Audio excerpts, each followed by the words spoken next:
तो hello everyone, welcome back to my channel. तो friends देखिए, बीपीएससी जो टीआरई 3 है उसकी परीक्षा आपको पता है कि मार्च में होने की बात की जा रही है, क्योंकि जो आप लोगों का टीआरई 2 है, टीआरई 2 या फिर 1 जिसकी भी बात की जा रही है सप्लीमेंट्री रिजल्ट की, अब वो नहीं आ रहा है।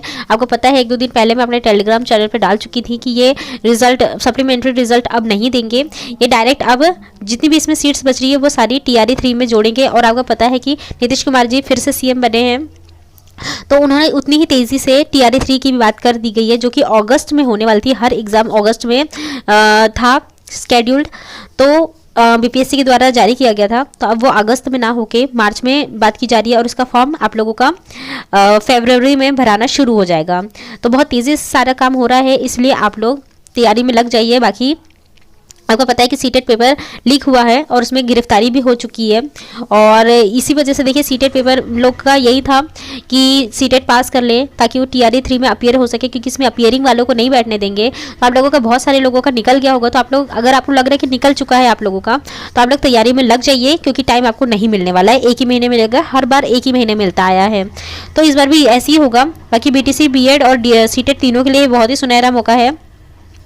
और चयनित शिक्षकों का स्कूल का भी आवंटन शुरू हो गया है, तो इसी से रिलेटेड आज का पूरा वीडियो है। तो वीडियो पर लास्ट तक बने रहिएगा और चैनल को भी सब्सक्राइब कर लीजिएगा, ताकि आने वाली वीडियोस की नोटिफिकेशन आपको टाइम टू टाइम मिलती रहे। तो फ्रेंड्स चलिए वीडियो को स्टार्ट करते हैं।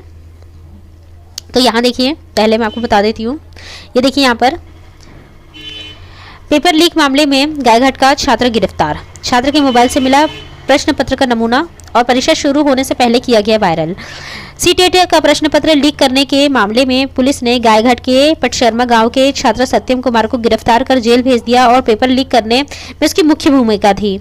बीती 21 जनवरी को सीटेट की परीक्षा हुई थी, और परीक्षा शुरू होने से 13 मिनट पहले ही पेपर लीक कर दिया गया था। सत्यम ने सैकड़ों लोगों को मोबाइल पर प्रश्न पत्र उपलब्ध कराया था टेलीग्राम के माध्यम से।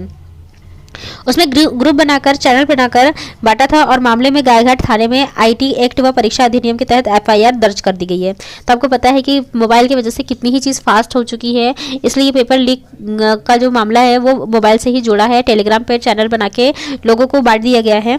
और इसमें देखिए, सीटेट की पहली पाली की परीक्षा सुबह 9:30 बजे से शुरू हुई थी, लेकिन 9:17 बजे पेपर वायरल कर दिया गया, और पटना पुलिस की सूचना पर बीते 23 जनवरी को पटशर्मा गांव से सत्यम को पुलिस ने गिरफ्तार कर लिया।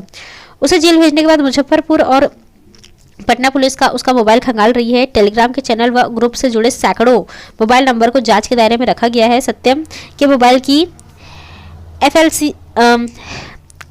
एफएसएल जांच की कवायद भी चल रही है, और गायघाट थानेदार मोनू कुमार ने बताया कि रैकेट का पता लगाया जा रहा है।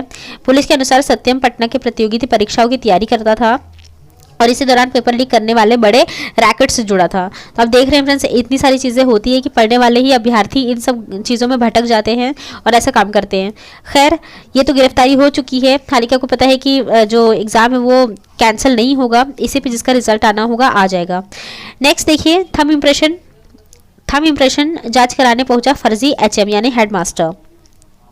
यह भी गायघाट का ही मामला है। मुजफ्फरपुर शिक्षा भवन में रविवार देर शाम एक फर्जी हेडमास्टर गायघाट के नवनियुक्त शिक्षकों का थंब इम्प्रेशन जांच कराने पहुंच गया।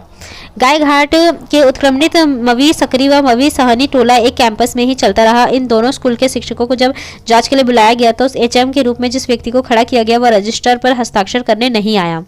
कर्मियों ने जब शिक्षकों से पूछा कि हेडमास्टर यही है, तो शिक्षकों ने हामी भर दी, यानी ये लोग भी फर्जी ही थे और हेडमास्टर भी फर्जी। शक होने पर कर्मियों ने गायघाट के डीडीओ को बुलाया, तो उन्होंने भी पहचानने से इनकार कर दिया। केस दर्ज कराने की बात कही गई, तो फर्जी हेडमास्टर भाग खड़ा हुआ, और इसके बाद दोनों स्कूलों की जांच रोक दी गई। बाद में नवनियुक्त शिक्षकों ने भी उस व्यक्ति को पहचानने से इनकार कर दिया, और इधर कैंप में रविवार को 185 शिक्षकों के थंब इम्प्रेशन का मिलान हुआ, जिसमें से 24 का मिलान नहीं हुआ। अब आप देख लीजिए, ये सारी जितने भी लोग बच रहे हैं फर्जी होने के बाद, सिलेक्शन होने के बाद, थंब इम्प्रेशन के बाद जितनी भी सीटें खाली हो रही है, वो सब टीआरई 3 में जोड़ी जाएगी, क्योंकि कोई भी सप्लीमेंट्री रिजल्ट नहीं लाया जाएगा किसी भी एग्जाम में। अब ये उम्मीद ना करें कि सप्लीमेंट्री रिजल्ट लाया जाएगा, ये सारी चीज़ें डायरेक्ट नेक्स्ट भर्तियों में जोड़ती चली जाएगी। नेक्स्ट देखिए, चयनित शिक्षकों को आज से मिलेंगे स्कूल।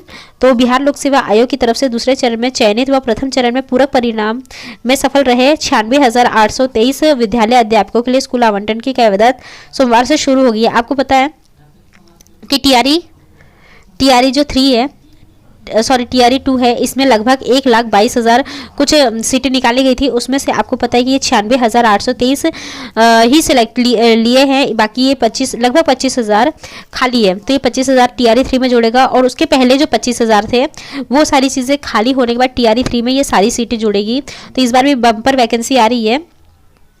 और इसके बाद सोमवार को नवादा जिले में ग्रामीण क्षेत्र के विद्यालय अध्यापकों के लिए स्कूल आवंटन की प्रक्रिया शुरू कर दी गई है। मंगलवार को खगड़िया व 1-2 अन्य जिलों में नए विद्यालय अध्यापकों को स्कूल आवंटित किए जाएंगे। स्कूलों के आवंटन की प्रक्रिया पहले की भांति रैंडमाइजेशन पद्धति से की जा रही है, और आधिकारिक जानकारी के मुताबिक राज्य के सभी जिलों में करीब 8 से 10 दिनों में नए शिक्षकों के स्कूल आवंटन की कवायद पूरी हो जाएगी।